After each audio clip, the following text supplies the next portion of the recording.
खुलुमबाय सानजारि थान्दैयाव दिनै आं रैरुप नार्जारि।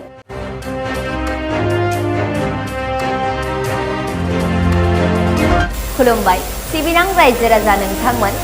दुलाराय बर' हारिमु आफादनि खुंगा 19थि बोसोरसालिया जथुमा आरो दुलाराय बर' आइजो अनसाय आफादनि खुंगा 17थि 2 बोसोरारि जथुमाखौ धेमाजि जिल्लानि सिङाव थानाय समायना रमायना सानजारि नोगोर सिमेन्टसापरिनि एसएसपि बर' गोजौ फरायसालिनि गेलेग्रा फोथाराव फैगौ 2023 मायथाइनि 21, 22 आरो 23 जानुवारियाव खुंनो गोनां जथुमाखौ माखासे एंगारहायै जाहोननि थाखाय 2023 मायथाइनि जानुवारि दाननि 16, 17 आरो 18 खालाराव खुंफुंनो थि खालामफिननाय जाबाय।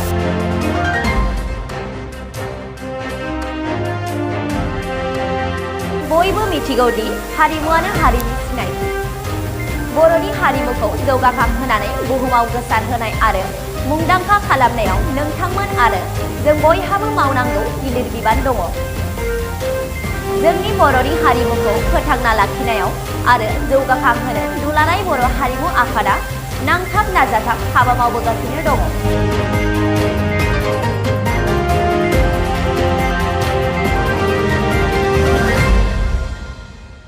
बेबायदिनो हारिनि मोनफ्रोमबो हाबाफारियाव समानै बाहागो लाबोफानाय आरो सोद्रोम गोनां सोद्रोमस्रिखौ गोख्रोङै गाबथाबहोनो हानाय दुलाराय बर' आइजो अनसाय आफादाबो बर'नि राव हारिमु सोदोमस्रिखौ फोथांना लाखिनायाव गोख्रों हाबा मावबोगासिनो दङ।